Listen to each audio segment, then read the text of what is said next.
Assalamualaikum warahmatullahi wabarakatuh. Baik, sini saya akan membacakan hasil presentasi materi mulai dari kelompok 7 hingga kelompok 13. Ya, materi yang pertama mengenai Undang-Undang Sarbanes-Oxley, pengendalian internal DARPS Amerika Serikat. Undang-Undang Sarbanes-Oxley yaitu adalah perlindungan terhadap investor dan pengaturan akuntansi perusahaan publik atau yang kadang disingkat SOX, Sarbanes-Oxley. Sarbanes-Oxley ini adalah sebuah produk hukum federal Amerika Serikat yang menetapkan standar baru dan lebih baik bagi semua dewan, manajemen perusahaan publik serta kantor akuntan publik yang ditetapkan dan telah disahkan oleh Presiden George. Tujuan Sarbanes-Oxley adalah untuk melindungi investor dengan meningkatkan akurasi dan keandalan pengungkapan perusahaan dibuat berdasarkan undang-undang sekuritas dan tujuan lainnya.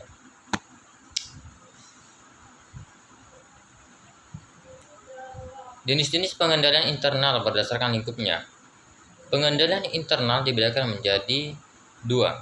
Pertama, pengendalian akuntansi yang berfungsi untuk mengamankan sumber daya organisasi dari penyalahgunaan dan menjaga kecermatan data akuntansi. Yang kedua adalah pengendalian administratif yang berfungsi mendorong efisiensi operasi dan mengupayakan agar kebijakan ataupun tujuan manajemen dapat tercapai. Pengendalian internal adalah rencana organisasional dan semua tindakan yang dirancang untuk mengamankan aktiva, mendorong karyawan untuk mengikuti kebijakan perusahaan. Selanjutnya materi yang kedua yaitu mengenai piutang. Piutang merupakan salah satu unsur dari aktivitas lancar dalam neraca perusahaan yang timbul akibat adanya penjualan barang dan jasa atau pemberian kredit terhadap debitur yang pembayaran pada umumnya diberikan dalam tempo 30 hari sampai dengan 90 hari. Penggolongan piutang dan umur piutang. Pertama ada piutang lancar, piutang tidak lancar, piutang yang dihapuskan, dan piutang dicadangkan. Jenis-jenis piutang. Jenis-jenis piutang terbagi atas 3, yaitu pertama piutang usaha atau account receivable. Yang kedua piutang masal atau notes receivable, dan yang terakhir adalah piutang lenen atau order receivable. Internal piutang yaitu salah satu cara perusahaan untuk mengantisipasi kemungkinan piutang tak tertagih.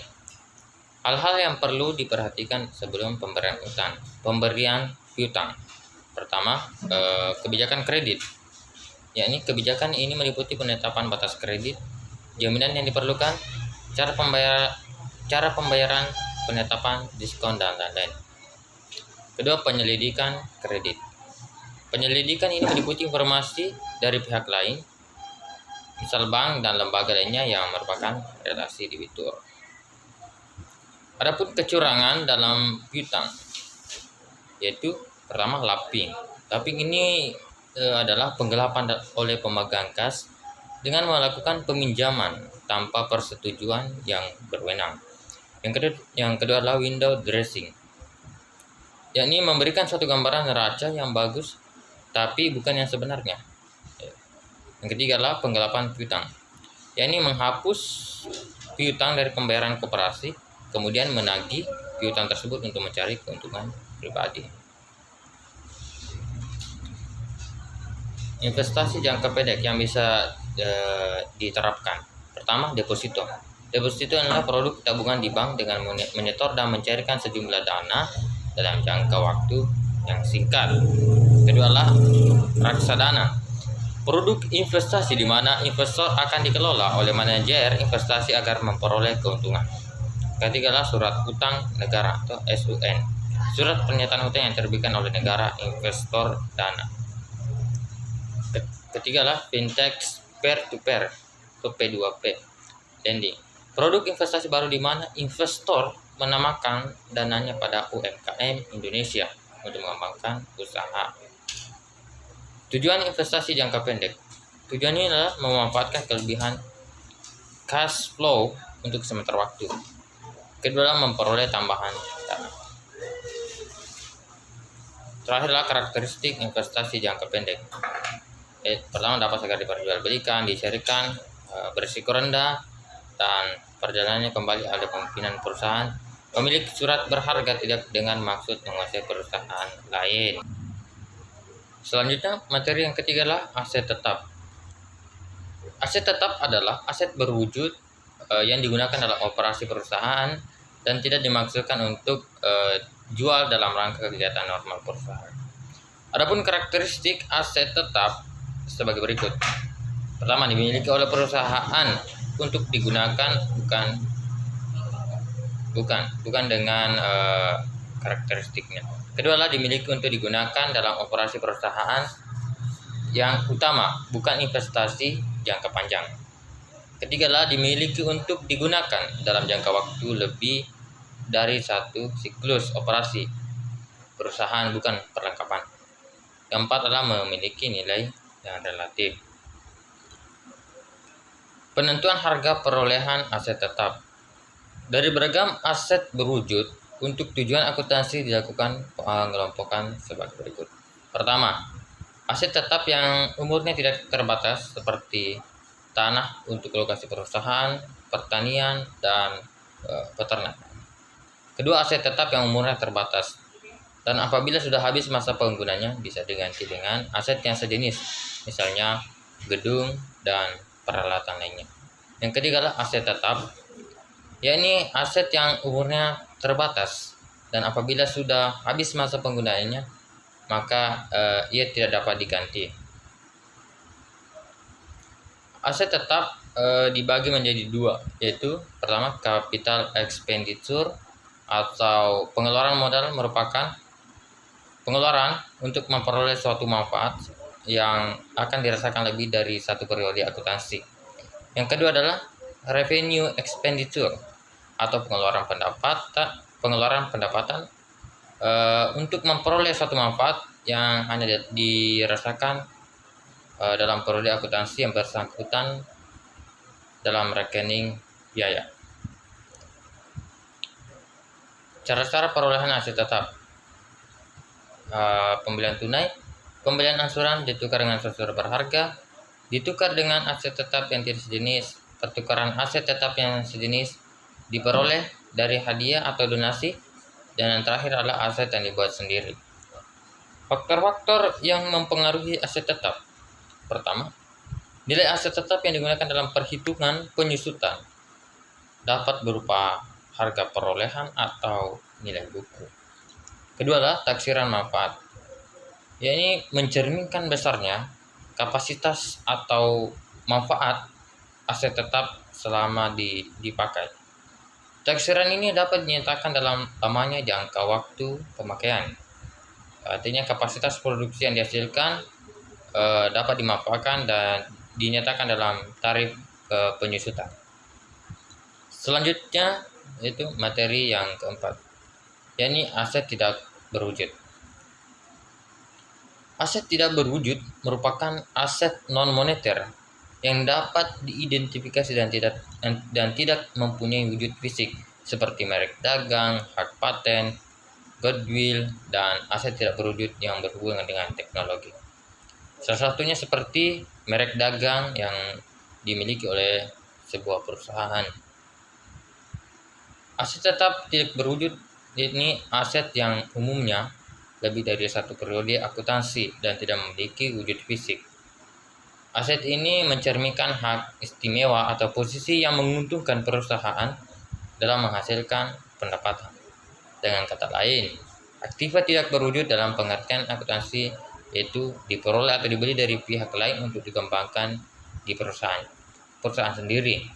Yang kedua, memberikan hak mutlak dan istimewa kepada pemilik perusahaan.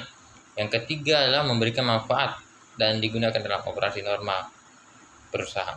Dan terakhir, mempunyai masa kegunaan relatif permanen atau lebih dari satu periode akuntansi. Aset tidak berwujud dapat timbul dari pertama, pemerintah, berarti hak paten, hak cipta, franchise, merek dagang dan nama dagang. Yang kedua adalah perusahaan lain, misalnya pembelian yang mencakup pembayaran untuk gedung. Nah, itu. Yang ketiga adalah perjanjian tertentu seperti franchise dan lease. Kriteria aset tidak berwujud ada immateriality, independence, non-transferability. Pengelompokan aset tidak berwujud. Pengelompokan itu pertama, yang umurnya dibatasi oleh undang-undang. Kedua adalah tidak terbatas umurnya, misalnya goodwill, merek dagang dan lain sebagainya. Yang ketiga adalah kelebihan nilai investasi dalam saham untuk perusahaan induk dan perusahaan anak di dalam perusahaan tersebut. Faktor-faktor yang harus dipertimbangkan dalam menentukan masa manfaat umur suatu aset tidak terwujud, antara lain undang-undang, ini peraturan atau kontrak, ketentuan-ketentuan yang diatur dalam kontrak tersebut. Yang kedua adalah ketentuan dan syarat untuk memperbarui atau memperpanjang ekonomi yang diatur dalam kontrak. Ketiga adalah pengaruh persaingan, permintaan, ketinggalan zaman, dan faktor ekonomi lainnya. Jenis-jenis aset tidak berwujud. Pertama, hak paten, hak cipta, franchise, hak merek dagang, goodwill, biaya pendirian perusahaan, biaya penelitian dan pengembangan. Adapun aset tidak berwujud menurut Islam. Menurut pandangan Islam, aset tidak berwujud berkaitan dengan ayat Al-Quran yang menyatakan bahwa Allah akan mengangkat derajat orang-orang yang berilmu.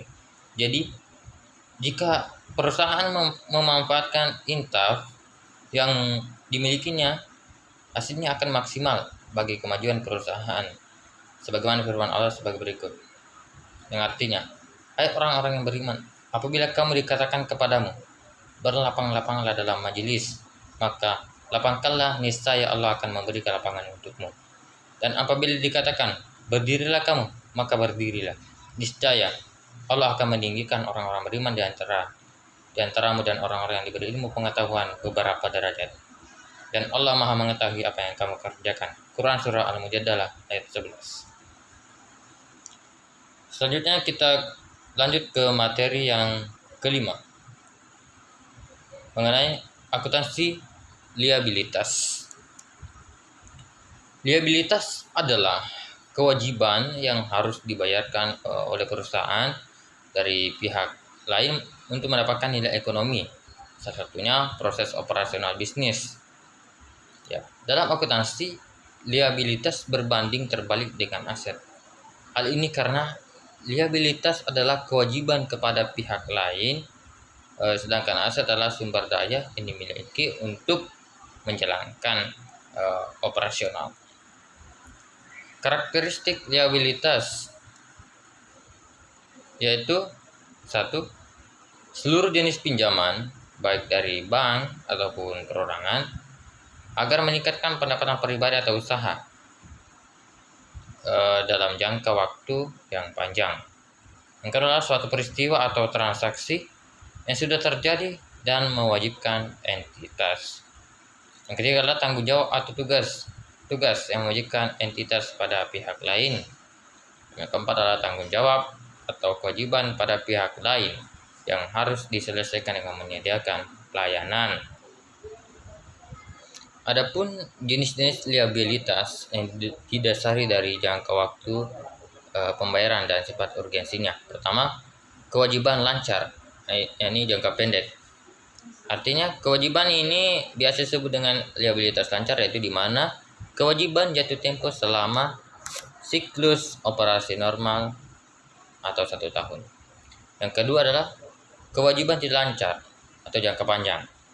Liabilitas tidak lancar juga disebut dengan liabilitas yang pembayarannya lebih dari 1 tahun. Ketiga adalah kewajiban kontingensi. Dikatakan bahwa kewajiban yang berpotensi timbul akibat peristiwa masa lalu. Artinya kewajiban tersebut tidak bersifat dual. Selanjutnya, pengukuran yaitu kewajiban dalam pembelian kredit, diskon atau premium utang obligasi. Diskon obligasi dilaporkan sebagai pengurangan nominal dalam obligasi neraca dan premium obligasi. Ketiga itu adalah penilaian. Penilaian mengacu pada penentuan nilai keharusan sekarang atau pada saat terjadinya kewajiban sampai dilunasinya kewajiban tersebut. Ya, selanjutnya materi yang keenam adalah akuntansi penggajian. Gaji adalah pembayaran atas jasa-jasa yang dilakukan oleh karyawan didasarkan pada sejumlah pekerjaan yang telah diselesaikan, misalnya jumlah unit produksi. Sistem akuntansi penggajian dan pengupahan adalah sistem yang dirancang untuk menangani transaksi perhitungan gaji dan upah karyawan dan pembayarannya. Menurut Sujarweni, sistem akuntansi penggajian dan pengupahan adalah sistem yang digunakan oleh perusahaan untuk memberikan upah dan gaji kepada para karyawan atau jasa-jasa yang mereka berikan. Tujuan pemberian gaji dan upah oleh perusahaan menurut Handoko. Pertama, memperoleh personel yang kualifikasi. Kedua, mempertahankan para karyawan yang ada sekarang. Ketiga, menjamin keandalan. 4, menghargai perilaku yang diinginkan. 5, mengendalikan biaya, dan terakhir, memenuhi peraturan-peraturan legal. Fungsi yang terkait dalam sistem akuntansi penggajian menurut Mulyadi, yaitu fungsi pegawaian, fungsi pencatatan waktu, fungsi pembuat daftar gaji dan upah, fungsi akuntansi. Fungsi akuntansi yang terbagi atas 3, yaitu bagian utang, bagian kartu biaya, bagian jurnal, dan terakhir fungsi keuangan. Selanjutnya materi yang terakhir adalah akuntansi persekutuan.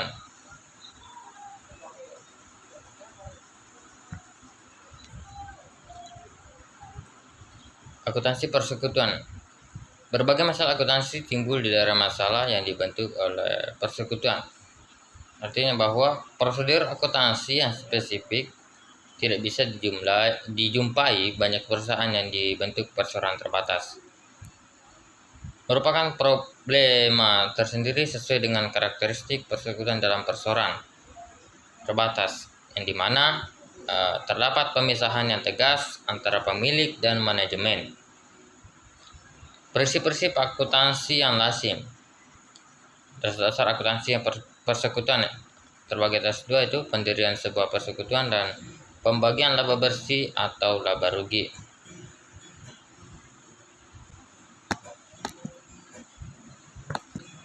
Dan kekurangan akuntansi persekutuan,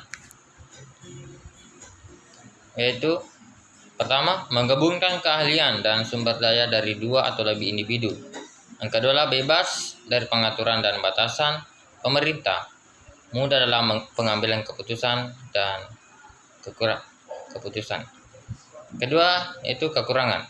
Kekurangannya itu adalah sekutu pasif, tidak mengelola CV dan hanya mempercayakan modalnya kepada sekutu. Kedua, kelangsungan usaha CV sewaktu-waktu dapat terganggu. Ketiga, kesulitan untuk menarik kembali modal yang telah ditanamkan. Dan yang terakhir adalah tanggung jawab sekutu.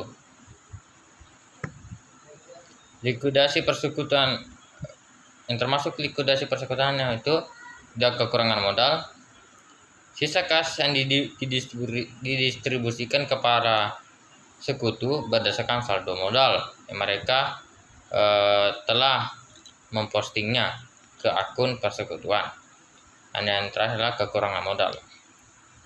Ya, itu tadi penjelasan materi dari kelompok 7 hingga kelompok 8. Kira ada kesalahan mohon dimaafkan. Wabillahi taufiq wal hidayah. Assalamualaikum warahmatullahi wabarakatuh. Sekian dan terima kasih.